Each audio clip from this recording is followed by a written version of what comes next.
sniffing the race lead with 1 to go, guys. Well, this could help if these two start racing. Now the bottom side's open for Briggs Danner. He'll drive around one of them. That McCutcheon thought about 2, and the final time in 3 and 4. Marcham trying to hang on. Briggs Danner gonna finish second.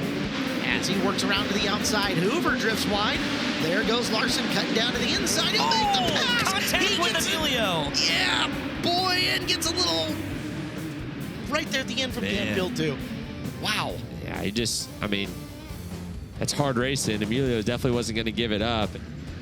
And you can see Jesse was not going to jump that start. Oh, careful, up into the wall. Well, Cameron had said in his pre-race interview that he was going to follow Garrett through. I guess follow him through might have a different meaning from what I understand it to be. Yeah. Great. Oh, Danny Fry sideways with Cameron Key.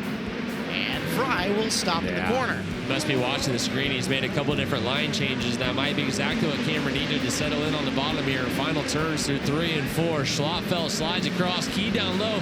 Sneaks by. Crossover by Schlotfeld. Wow. Get it to Cameron Key. How about that? Ricky, full wheel stand down the backstretch. Kind of dumps the throttle in the middle of the slick there. And just, he was spun out and decided to stall. And Shane Golobic came in hot. You're going to see Adler come in right there. I would be shocked if there's not damage to the Jacobs ladder or something on the rear end of Adler's car. As you take a look at this battle, Johnson had it for a minute. Up and over the berm on the inside went Bloomer, and Bloomer around, and that's going to connect all sorts of cars. Bill Johnson looped it around. Hoover's going to want it, though, and there he goes to the outside. Final time in a 3 and 4. It's a drag race off the corner, and Emilio Hoover maybe at the stripe. Will he get it? I think so.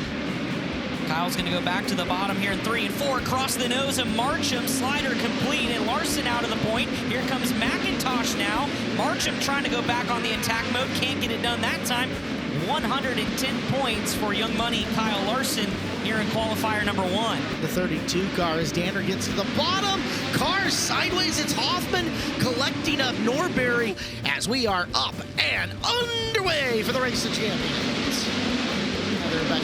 Corey way up on the bike and cartwheels into turn 4, and he comes to a stop right in front of our broadcast booth. Hit the cushion, got up on the bike, it settled down, and then pogo's right back up and started to cartwheel in front of us. Golovic following Bell in the 87. Seavey downstairs, just bottom feeding where he can. It's going to be Bell sliding across, lapping Swindell. But it is Bell, the defensive move through 3 and 4. Back-to-back wins here at the Race of Champions. Looking for position, and then one of the Dave.com cars is the outside. It's Schlotfeld going up to the expensive liquor section before he goes bouncing and to a stop at turn number 4. Poking around at the bottom of 1 and 2. He's getting his nose in there, and it's Norbury together with a car in and behind him. A feature is underway.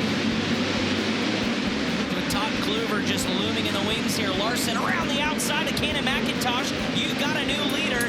Larson gets past Sewell, continuing to weave through. And a little Larson front in the back reaction to get by. One around in the corner and clips another on the way by in Berryhill. McIntosh now has to slide himself. Crossover move for Danner, and Larson begins to pull away again as Danner throws in a slider in 1 and 2.